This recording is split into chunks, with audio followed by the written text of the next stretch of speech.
Hello and welcome to another episode of Rants and Yarn with Two Best Friends.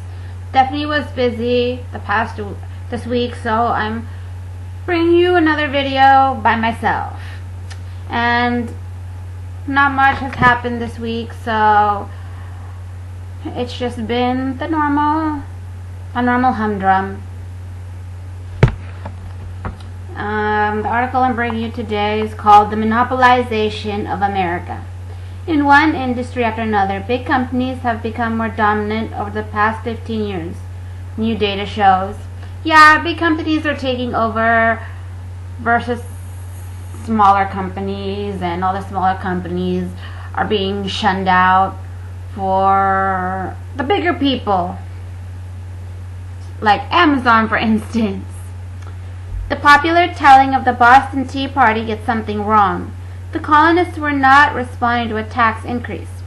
They were responding to the Tea Act of 1773, which granted a tea monopoly in the colonies to the well-connected East India Company. Merchants based on the Americas would be shut out of the market. See? Well, this was foreign trade when you're talking about the Boston Tea Party. Everybody thought it was because they were being taxed. And that's what we're taught in school too. But of course, outside trade was coming in, and that's where you were getting your tea. And all the people making tea and selling who were based in America, well, they were getting the less out of the whole market, and of course they make less and have the big company take over and make loads more sales. Many colonists, already upset about taxation without representation and other indignities, were enraged. In response, dozens of them stormed 3 ships in Boston Harbor on the night of December 16, 1773, and tossed chests of East India tea, the worst of plagues, the detested tea, as one pamphlet put it, into the water.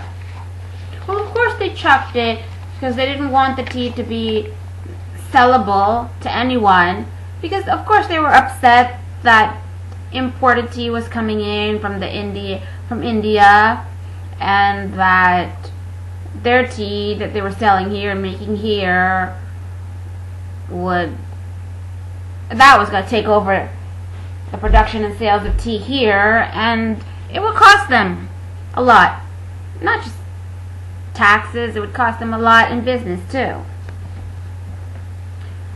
A major spark for the American Revolution then was a protest against monopoly. See, big companies come in and take over smaller companies, and you get monopoly. And it sucks, but what can you do, you know? A strong strain of anti-monopoly sentiment has run through our politics ever since. America was born as a nation of farmers and small-town entrepreneurs. The historian Richard Hofstadter once wrote, "Anti-authoritarian, egalitarian, and competitive. Hostility to corporate bigness animated Thomas Jefferson and Teddy Roosevelt, as well as the labor movement, Granger movement, progressive movement, and more." Of course, because if you want to appeal to the people, you talk about how you're going to help small businesses, not the big ones. They can already help themselves. They don't need all that support. But they're the ones that give to all the political people and that help their campaign. So it's hard for them not to mention them as well, you know? Of course, monopolies and other corporate giants have fought back against these assaults of their power, sometimes succeeded for years or decades at a time. It happened during the age of Rockefeller and Morgan. Over the past 40 years, it has happened. Yeah, because everyone's fighting the big companies because the smaller companies want to succeed too. But as you can see, it's not working out so great, and all the small companies have to cease to exist. The federal government, under presidents of both parties, has largely surrendered to monopoly power. The anti and antitrust has been discarded as the legal scholar. Tim Wu puts it in a new book, The Curse of Bigness. Washington allows most mega mergers to proceed without straight up or with only fig leaf changes. The government has also done nothing to prevent the emergence of dominant new technology companies that mimic the old AT&T monopoly. Well, of course, if there's no regulation, any big company can come in, throw out all the small ones, and there you go. These meekness has made possible the consolidation of one industry after another. For a long time, though, it's been hard to figure out precisely how much consolidation. The available statistics just aren't very good, which isn't an accident. In 1981, around the time the Reagan administration was launched, the modern pro-monopoly era, the Federal Trade Commission suspended a program that collected data on industry concentration.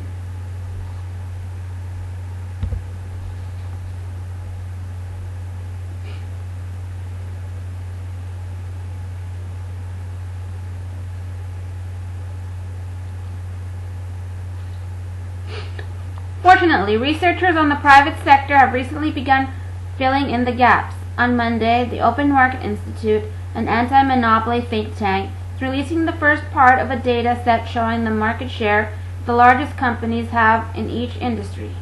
You can see the main theme in the charts here. Big companies are much more dominant than they were 15 years ago.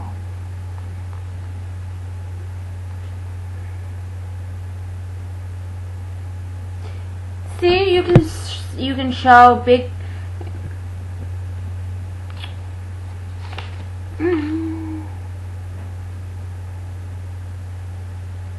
Yeah. Dominant than they were. Big companies are much more dominant than they were. Yeah, you can see it in all different sectors. In all different sectors.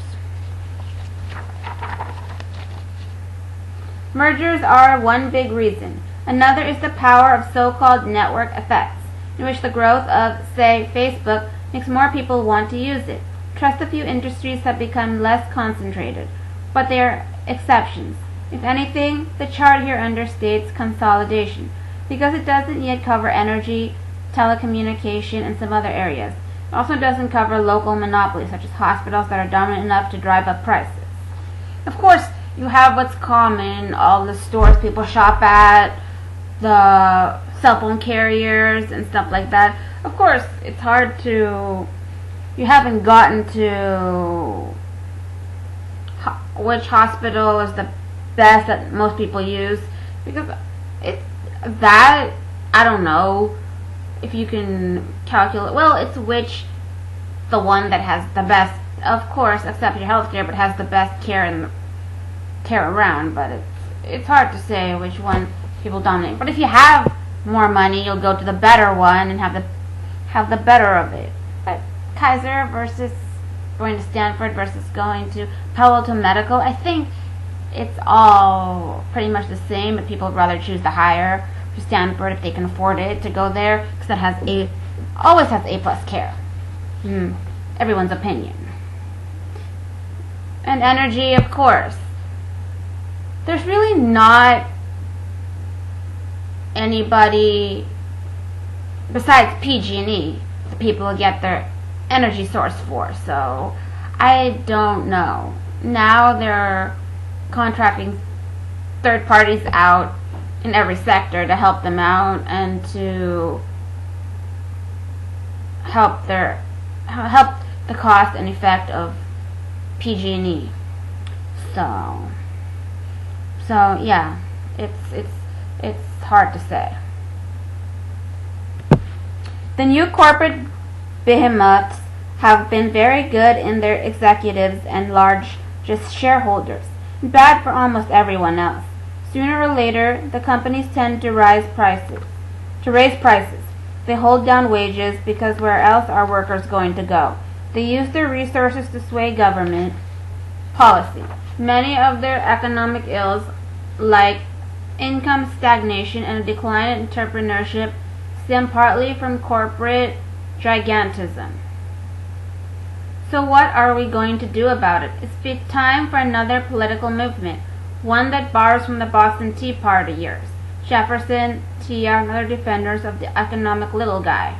Yeah, all the little guys, throw out all the big guys and bring them all back. But, like people like Toys R Us, people like Macy's and other people, they're being thrown out because all the other bigger guys are coming in.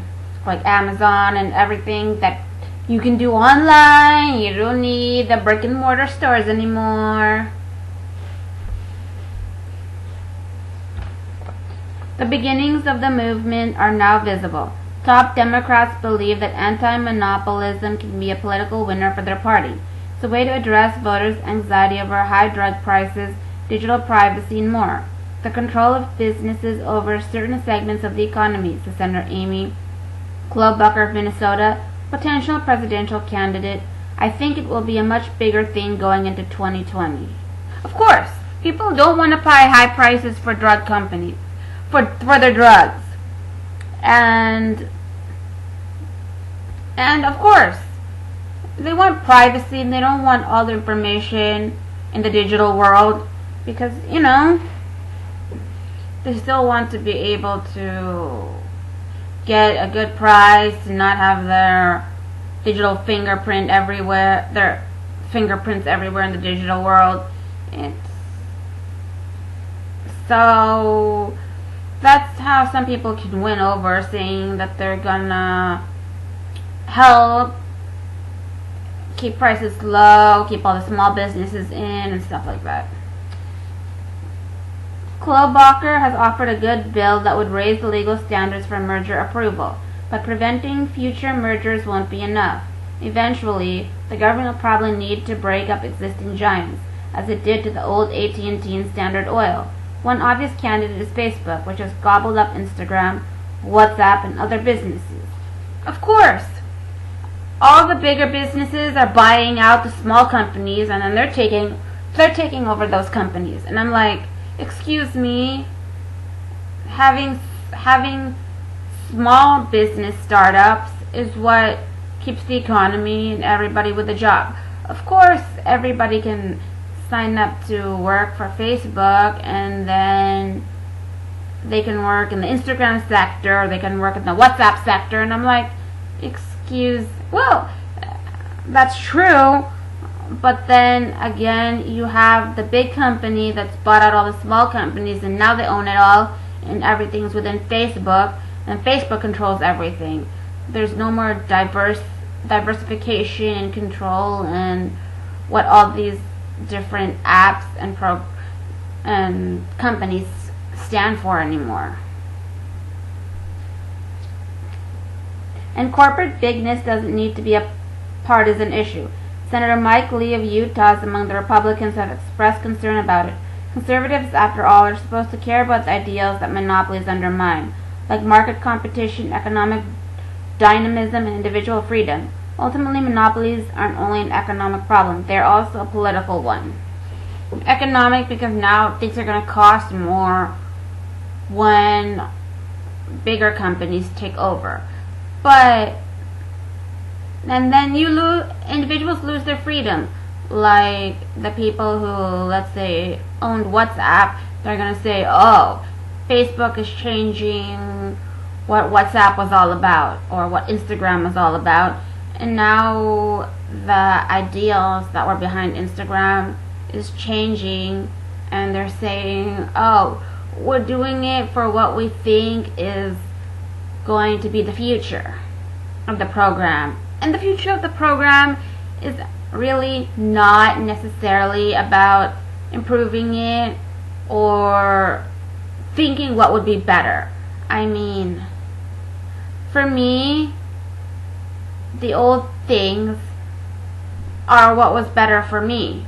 Like in Instagram, of course, I don't like that things are generally not always in order as people have posted them.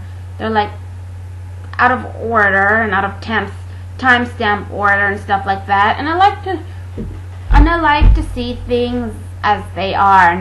I want to see things in order of timestamp and not like out of order. Like I'll see someone's post from an hour, and then I'll see someone's post after that from like 15 hours, and I'm like, excuse me, show everyone's post that posted within the hour that I'm browsing, not, okay, this person posted this picture 15 hours later. But because someone commented within the hour, that post will bump itself up. And I'm like, no, I don't like that. And how Facebook did the whole timeline thing, I liked how things were before, you know, before the timeline.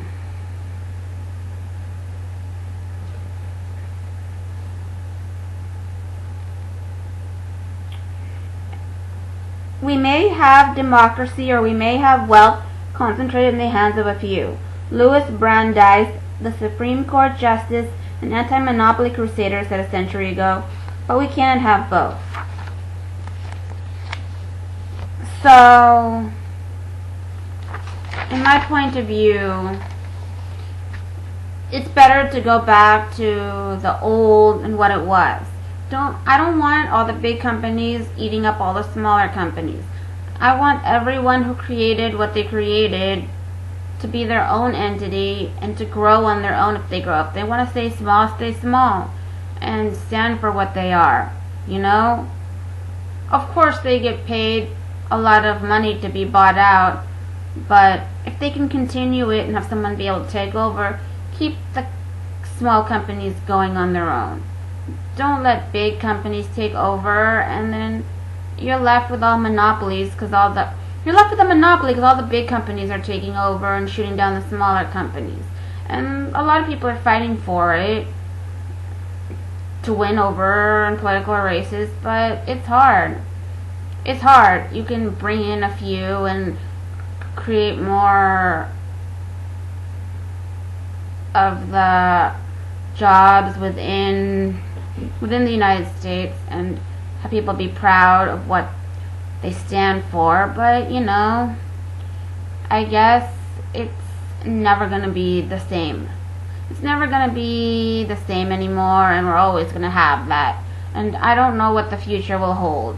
It'll probably be just a handful of big companies that will own all the other smaller ones, and nobody will want to make up new businesses because they know that they'll be eaten up by the big companies. I know they'll make money out of it by selling themselves to the bigger companies, but then what's of them? What they stand for, it's all going to change based on what the big company thinks is better, and that's not always the best. And in my opinion, it's going to be hard to continue and start your own business if that happens. But in any case, we just keep trying and keep trudging, and hopefully not all the big companies.